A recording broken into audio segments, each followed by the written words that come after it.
Magandang umaga po sa inyong lahat muli at ito sa ating patuloy na pagbabasa or pakikinig ng salita ng Diyos. Nandito po tayo ngayon sa chapter 19, yung ginagawa nating chapter by chapter ng pagbabasa. So ngayon chapter 19, ito ay katuruan sa paghihiwalay ng mag-asawa. Okay? Katuruan sa paghihiwalay ng mag-asawa. At masasabi po natin na ito ay masasabi ko po na ito ay malaking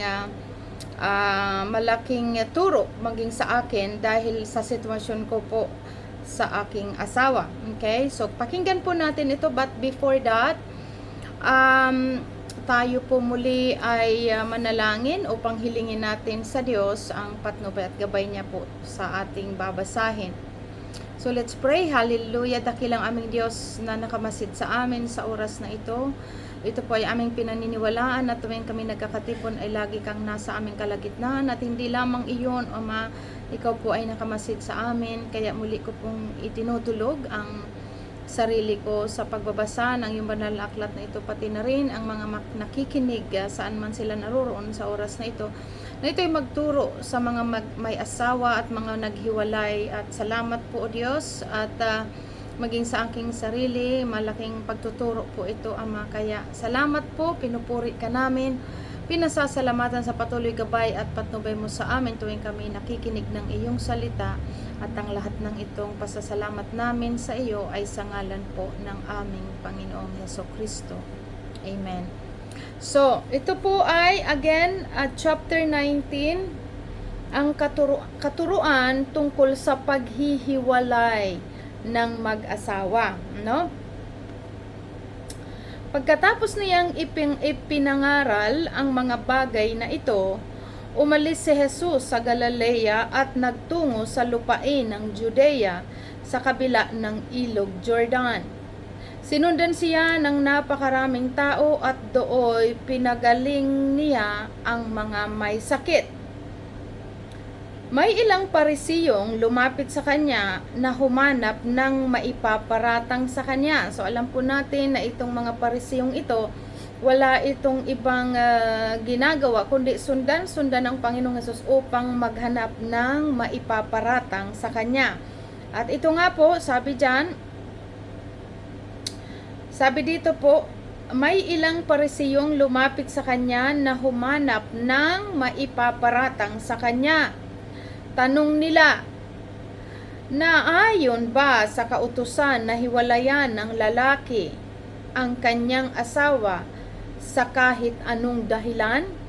Ibig sabihin, okay lang ba na ang isang mag-asawa or ang isang lalaki or isang babae, o sabi dito ang lalaki, nahiwalayan ang kanyang asawa na kahit sa anong dahilan, kung ano lang gusto, halimbawa, basta kung ano lang, I don't feel I love you anymore.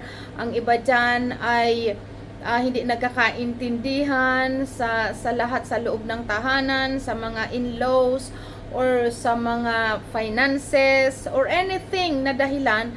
Nararapat daw bang maghiwalay o hiwalayan ng asawang lalaki ang babae sa anumang kadahilanan? Sumagot si Jesus, hindi ba ninyo nabasa na sa pasimula pa, nilalang ng Diyos ang tao na lalaki at babae? Kasi dito po, ipinapakita lamang po dito ang tunay na ang nag-aasawahan lamang, asawa ay babae at lalaki. Kaya sabi po dyan, hindi ba ninyo nabasa na sa simula pa ay nilalang ng Diyos ang tao na babae at lalaki?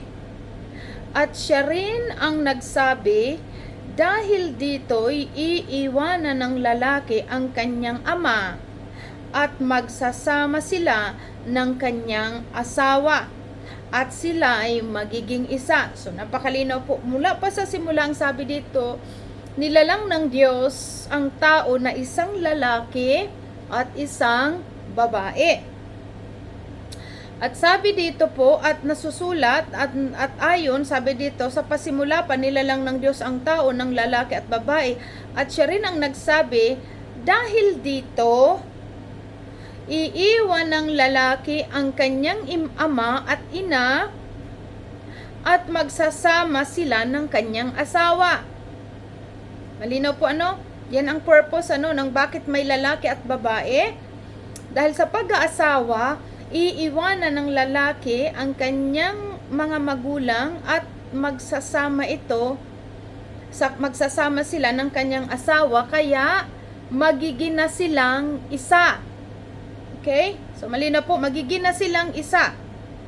Hindi na sila dalawa, kundi iisa. Hindi na sila dalawa, kundi iisa. Kaya ang pinagsama ng Diyos ay huwag paghiwalayin ng tao. Kasi malinaw po, ang tunay na mag-asawa ay ang tinatawag na kinasal. Naandun yung binding, naandun yung pagkakaisa. Kaya ito yung sabi dyan, dahil ang mag-asawa ay meron itong holy, it's sacred na pagsasama, na binasbasan ito, na sila'y magiging isa. Kaya sabi dyan, ang pinagsama ng Diyos ay huwag paghiwalayin ng tao. Okay? Pero sabi ko nga, sa kadalasan sa panahon ngayon, dahil sa atin hindi natin naunawaan ang patungkol sa kahulugan ng pagkakasal, hindi talaga na isabuhay, kaya makikita natin na basta hindi mo na type o hindi mo na gusto, iwanan mo na, di ba? Pero hindi ganon dapat. Kasi sabi dito sa verse 7, tinanong siya ng mga Parisiyo, kung gayon, bakit iniutos ni Moses na bigyan ng lalaki ang kanyang asawa ng isang kasulatan ng paghihiwalay bago ito palayasin? Yan po yung tinatawag nga ngayon na may kasulatan, mga separation letter or divorce na tinatawag. Ngayon, ito po ang tanong ng Parisiyo, bakit daw iniutos ni Moses na bigyan ng lalaki ang kanyang asawa ng kasulatan ng paghiwalay bago ito palayasin? Kasi ang sabi ng Panginoong Hesus, hindi dapat ito nangyayari na maghiwalay ang pinagsama ng Diyos.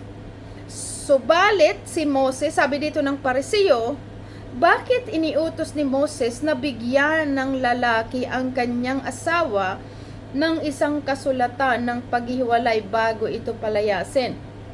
Sumagot si Jesus, ito po ang answer ng Panginoong Hesus. Sumagot si Jesus, ipinahintulot ni Moises na hiwalayan ninyo ang inyong asawa dahil sa katigasan ng inyong ulo. So malinaw po na katigasan ng ulo, kaya pinahintulutan ni Moses na bigyan ng kasulatan ang babae galing sa lalaki upang sila'y maghiwalay, na nagpapatunay na sila ay hiwalay na. Parang tulad ng sabi ko pa, sa panahon ngayon ay divorce. Sabi dyan, subalit hindi ganun sa pasimula. Hindi ganun ang ginagawa ng mga mag-asawa sa pasimula. Kumbaga, lalo na ngayon, napakarampant po ng pagdi-divorce. Kapag ilang basta hindi na nagkasundo or anything na anuman, na basta hindi na sila satisfied sa bawat isa o anumang mga bangayan, napakadali ng makipaghiwalay sa iyong asawa, pero hindi daw ganito sa pasimula. Ngayon, sabi po dito, ito ang sinasabi ko sa inyo, sino mang lalaking humiwalay sa kanyang asawa, maliban kung ang asawa niya'y nakikiapid. Iyan po ang ibig sabihin, may exception. Pinahintulutan ang divorce kung ang rason ng paghihiwalay ay unfaithful ang isa. Okay?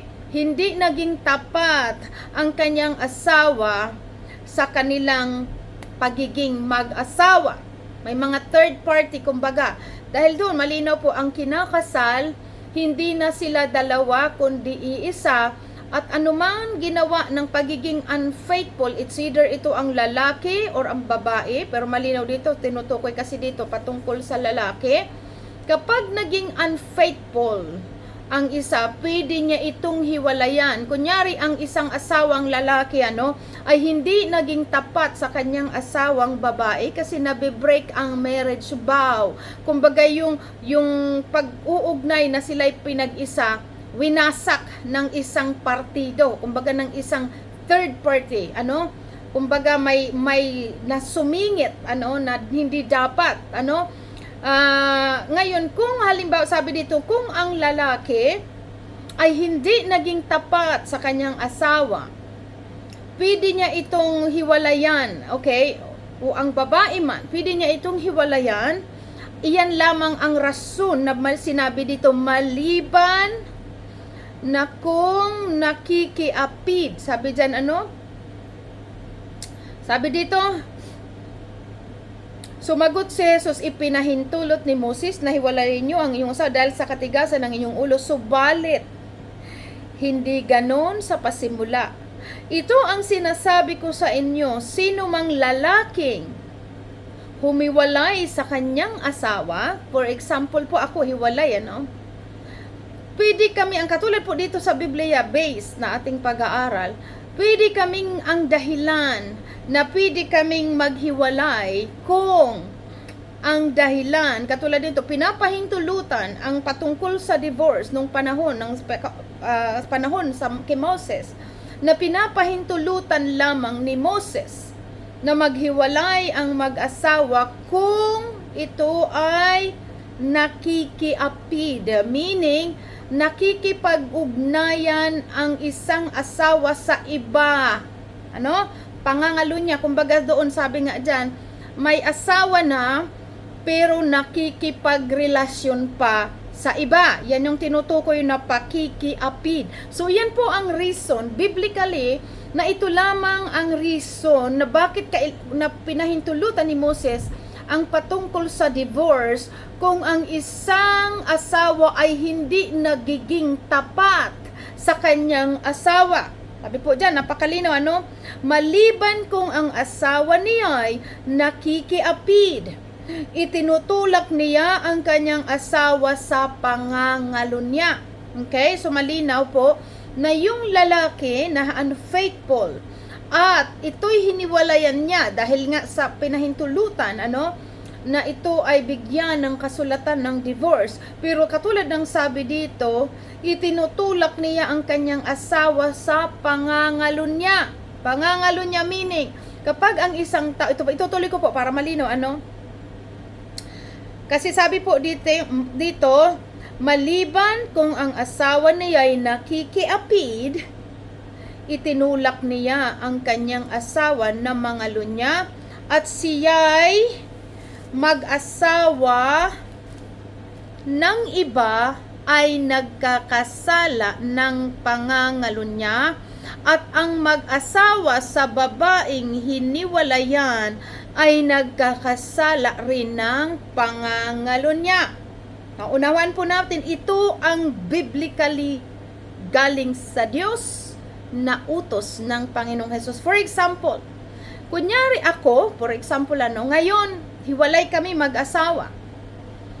Salamat nga po sa Diyos talaga, na talaga kasi noon, nung maghiwalay kami, at alam natin ang reason bakit mga ganon, dahil nakatulad ng dito, may mga third party, So, nung panahon na hindi ko pa po alam ang Word of God, kasi naisip ko noon ay dito sa North America, malaya naman 'di ba? Sabi diyan, may freedom, wala ka naman na, hiwalay naman na yung asawa mo, siya naman ay may iba na, malaya ka na rin na magkaroon ng relasyon or ugnayan ka rin sa iba kasi kumbaga may divorce na kayo, separate na kayo, so maaari ka ng mag-asawa. Pero purihin po ang Diyos.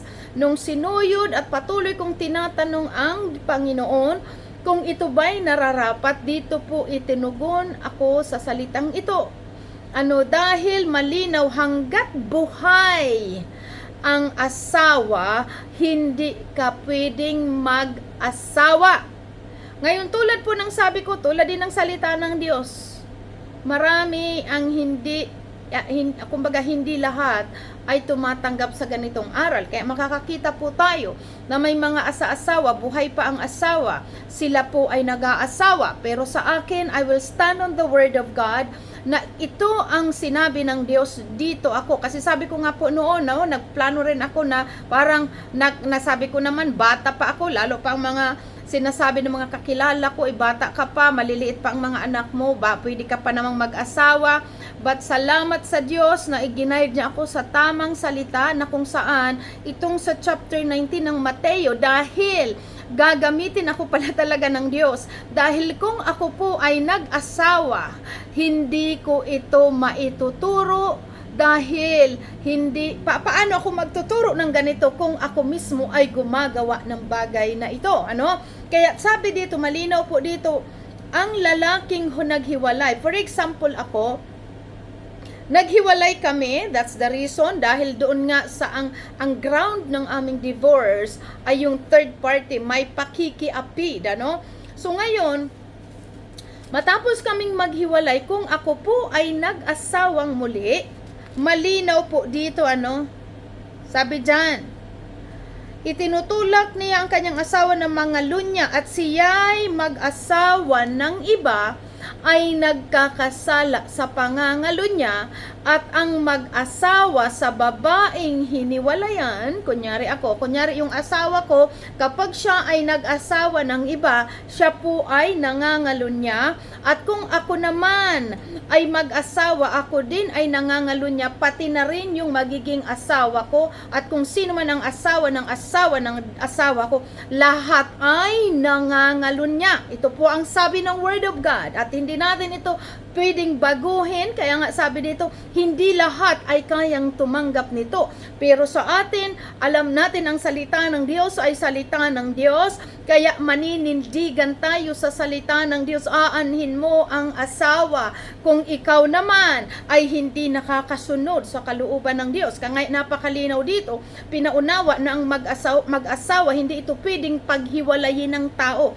Kamatayan lamang ang dapat magkapaghiwalay. Pero nga dahil sa mga katigasan ng ulo, pinahintulutan ni Moses na kung ikaw ang asawa mo ay nakikiapid, pinahintulutan ni Moses na ito'y bigyan ng separation letter, kung tinatawag doon, or divorce letter, na pagpapatunay na sila'y hiwalay dahil ang isa ay hindi naging faithful ngayon, pero hindi ang sino man dyan sa dalawa, hindi pwedeng mag-asawa hanggat buhay pa ang isa. Dahil habang nabubuhay ang babae o ang lalaki, nakatali siya doon sa isang sacred na, sabi nga doon, na ang pinagsama ng Diyos ay hindi pwedeng paghiwalayin ng tao. Ngayon, katulad ng sabi ni Moses, dahil sa katigasan ng inyong ulo, pwede kayong bigyan ng separation or divorce, pero hindi ka pwedeng mag-asawa. Dahil sabi dito, ang iba ay sabi dyan, at siya'y itutulak niya ang kanyang asawa ng mga lunya, at siya'y mag-asawa ng iba, ay nagkakasala ng pangangalunya, at ang mag-asawa sa babaeng hiniwalayan ay nagkakasala rin ng pangangalunya. So, 4 na tao ang mahuhulog sa pangangalunya. Yung asawang lalaki at yung kanyang bagong asawa, at yung babae naman at yung bagong kaasawa, kung ang bawat isang ito'y nag-asa-asawa. Napakalinaw po, this is the Word of God, at hindi ito nababago. Kaya nga tulad ng salita ng Diyos, hindi ito tanggap ng karamihan, hindi lahat ay tumatanggap nito.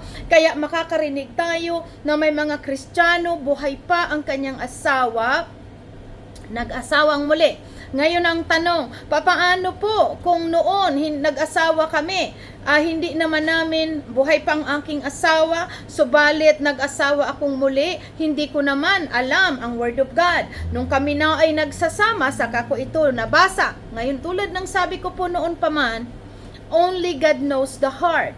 Nasa sa tao na po na yan kung papaano sila makikipag-ugnayan sa Diyos sa bagay na ito, pero ito ay kasulatan ng Panginoon na mananatili magpakailanman. Ano? Hindi natin alam kung paano sila makikipag nito sa Panginoon, dahil malinaw din naman kinakahabagan ng Diyos ang nais niyang kahabagan.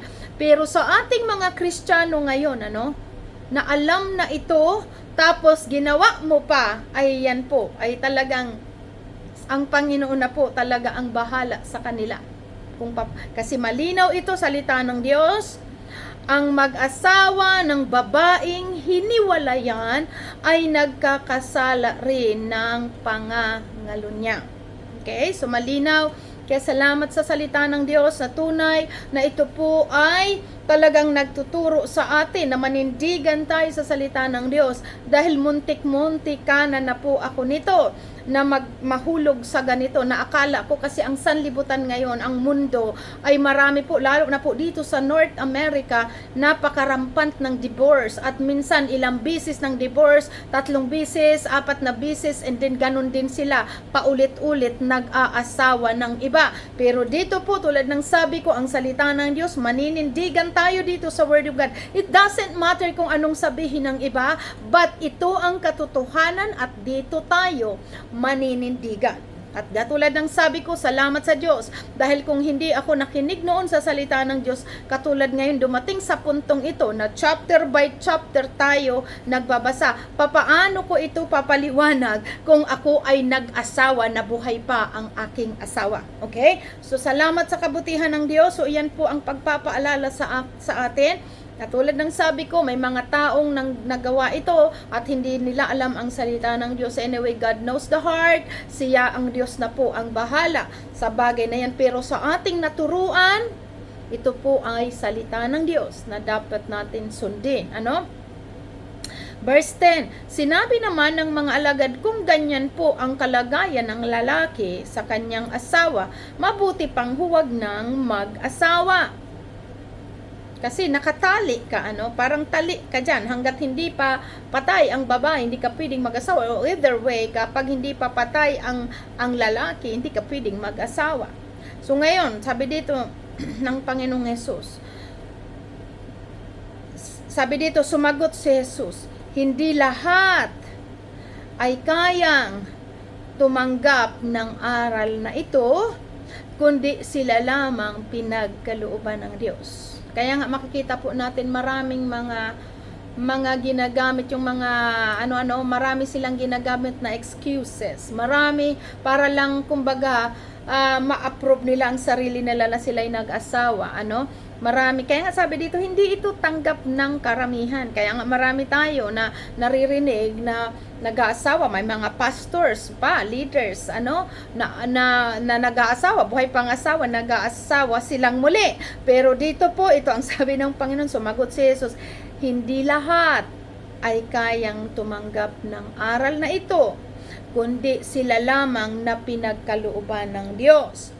Sapagkat may ibang dahilan kung bakit may mga lalaking hindi makapag-asawa. Ito naman, sa tanong po ito kasi ni Moses ng Pariseo, na sabi niya, kung ganyan pala, napakahirap naman, mabuti pa wag nang mag-asawa ang lalaki. Sabi niya, kung ganyan po ang kalagayan ng lalaki sa kanyang asawa, mabuti pang huwag mag-asawa.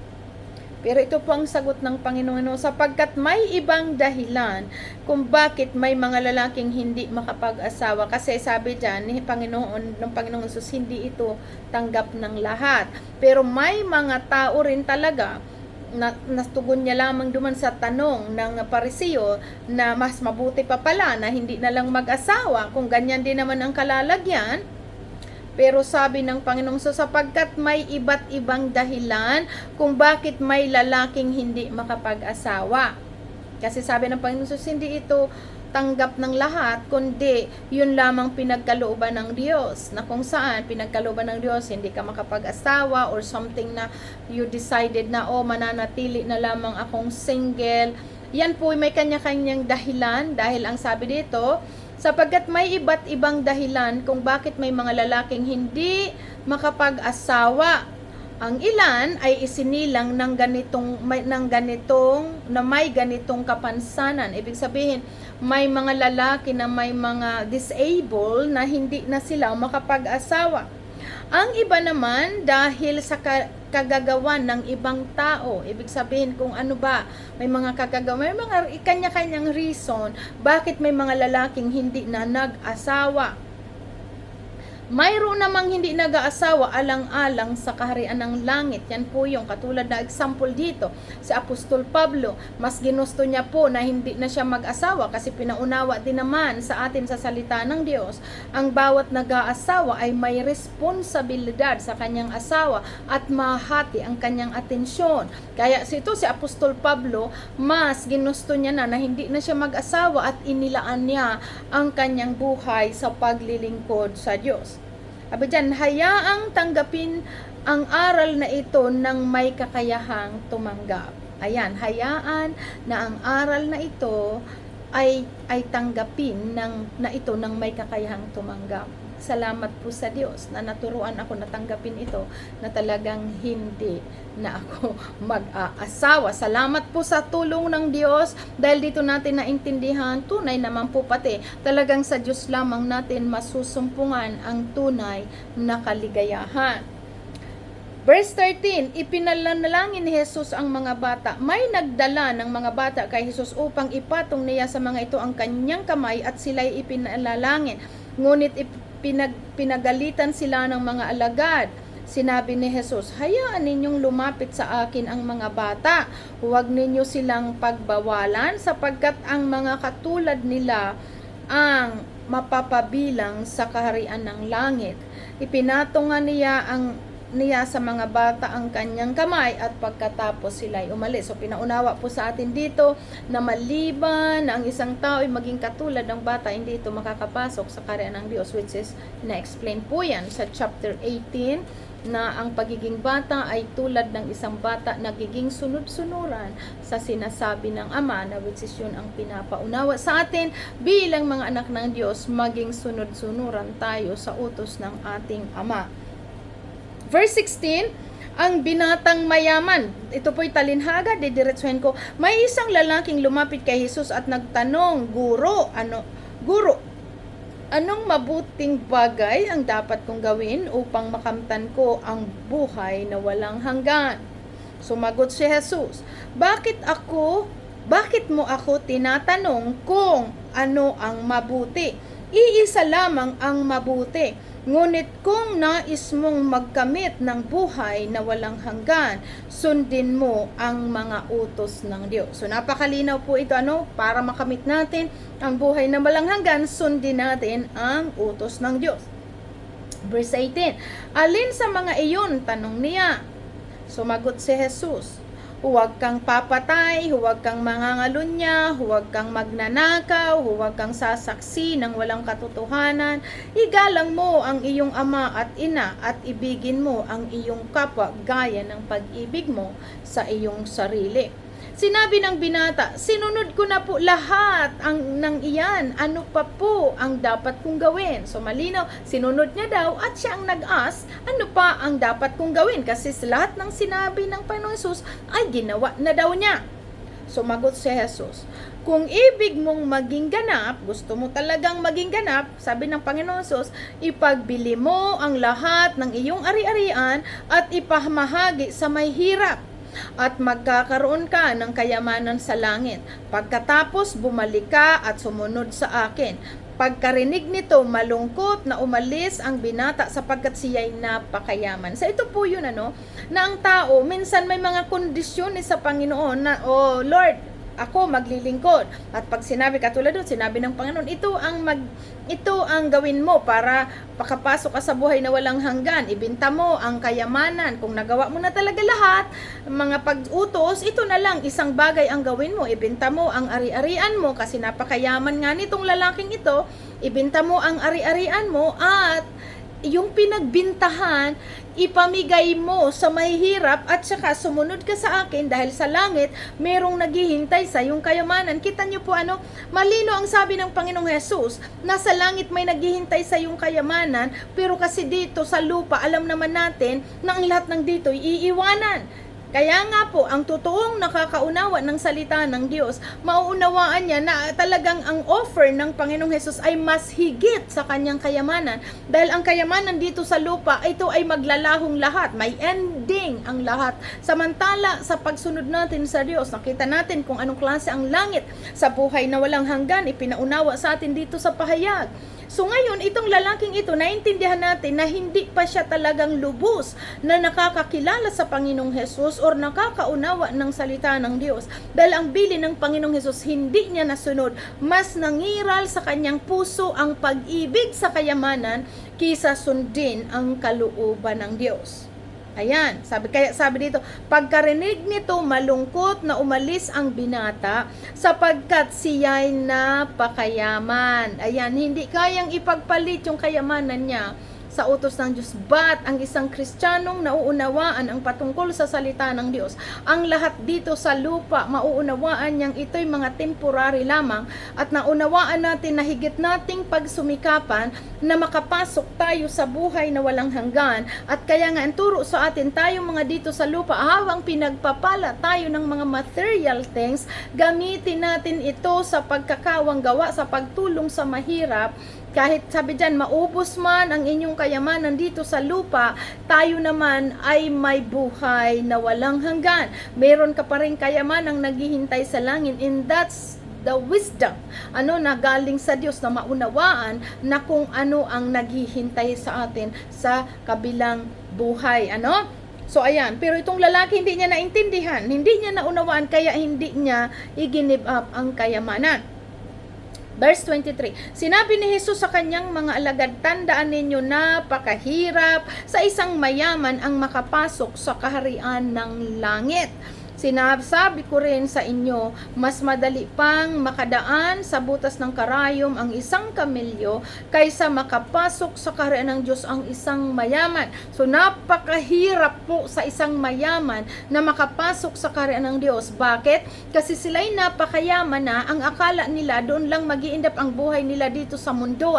Kaya bakit ba naman nila kailangan ng Diyos? Kaya makakapansin tayo, bakit mabihirang mayaman na nagbibigay oras sa mga spiritual na bagay, kasi naman nga ang kanilang hihilingin, they have everything, wala silang kailangan sa Diyos, kasi nasa kanila na ang lahat ng kailangan dito sa lupa, kaya hindi sila nananalangin, hindi sila natalis na lang na nagiging worse ang kanilang sitwasyon, nakatulad na lang ng mga tao, may mga terminal na ang kanilang buhay, may mga matitinding kasaramdaman, saka lang sila nakakakalap, naghahanap ng Diyos.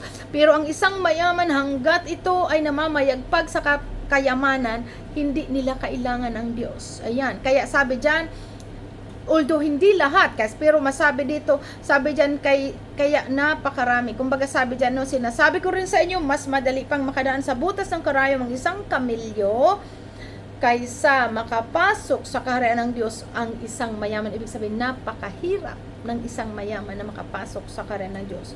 25. Lubhang nagtaka ang mga alagad sa kanilang narinig, kaya't nagtanong sila kung gayon, sino po ang maliligtas? Tiningnan sila ni Jesus at sinabi, hindi ito magagawa ng tao, ngunit magagawa ng Diyos ang lahat ng bagay. Nagsalita naman si Pedro, tingnan po ninyo, iniwan na namin ang lahat namin, sumunod kami sa inyo, ano po naman ang mayroon sa amin. Pero dito pinakita ng Diyos, God can do everything dahil siya po ang nagpapasya, kinakahabagan niya ang nais niyang kahabagan. Kaya tulad ng sabi diyan, hindi ito magagawa ng tao, ngunit magagawa ng Diyos ang lahat ng bagay. Kasi napakahirap nga daw makapasok sa isang kamilyo, sa isang butas ng karayom. Ang isang kamilyo, sabi diyan, mas madali pang makapasok ang isang kamilyo sa isang butas ng karayom. So ibig sabihin, napakahirap talaga makapasok ng isang mayaman sa kaharian ng Diyos. Subalit, tulad ng sabi ko po nga po, walang imposible sa Diyos, kinakahabagan niya ang nais niyang kahabagan. At ito naman, nagtanong si Pedro, nagsalita naman si Pedro, tingnan po ninyo iniwan namin ang lahat at kami sumunod sa inyo. Ano po naman ang para sa amin? Sinabi sa kanila ni Jesus, tandaan ninyo, kapag naghahari na ang anak ng tao sa kanyang trono ng kaluwalhatian sa bagong daigdig, kayong sumusunod sa akin ay uupo din sa 12 trono upang mamuno sa 12 lipi. Nabasa po natin ito sa pahayag na sila ang mga haligi, nakalagay doon ang bawat haligi, may 12 haligi, yung bagong Jerusalem, na yun ay ang tinutukoy doon yung 12 apostol, at dito nabanggit nga dito na sila ay mamumuno sa 12 lipi ng Israel. 29, kapag iniwan inuman ang kanyang tahanan, mga kapatid, lalaki, babae, ama, ina, asawa, mga anak o mga lupain alang-alang sa akin, ay tatanggap siya ng 100 ibayo at pagkakaluban siya ng buhay na walang hanggan. Yan po yung mga tinukoy dito, na ibig sabihin po dito ay na-priority ang Panginoon higit sa lahat sa kanyang buhay. Yung kumbaga, hindi ito nakahadlang ang sino man, ang pamilya, anak, kapatid, ina, asawa. Ibig sabihin, si Lord ang top priority ng kanyang buhay, hindi ang kanyang kayamanan o lupain. At sabi dito ng Panginoon, ang taong ito ay tatanggap ng 100 ibayo at pagkakalooban ng buhay na walang hanggan. Ngunit maraming nauuna na magiging huli, at maraming nahuli na nahuli na mauuna. Ang ibig sabihin po nito is about spiritual, na may matagal nang nakakaalam ng salita ng Diyos, pero masyadong mahina ang pag-grow, pero may mga baguhan naman na napakadali ng grow spiritually. Kaya kumbaga dyan, sabi dyan, may naunang nahuhuli at may nahuhuling nauna. Depende po ito sa bawat tao na tumatanggap ng salita ng Diyos ayon sa ating pinaunawa patungkol sa mga binhing nahahasik sa puso, kung papaano nila pinagyayaman ang salita ng Diyos. Kaya makakakita tayo, may matatagal na sa church, natatalo pa ng mga bago-baguhan lamang dahil isinasabuhay nila ang salita ng Diyos. Amen? So dyan po tayo magtatapos. Salamat po, Ama, sa salitang ito, at ang iyong banal na Espiritu ang patuloy naming pinapasalamatan na kumakausap sa aming sa puso namin individual. Kaya purihin ka aming Ama sa iyong papuri at parangal sa ngalan ng Panginoong Hesukristo. Amen. Amen. So God bless po everybody. Bye-bye.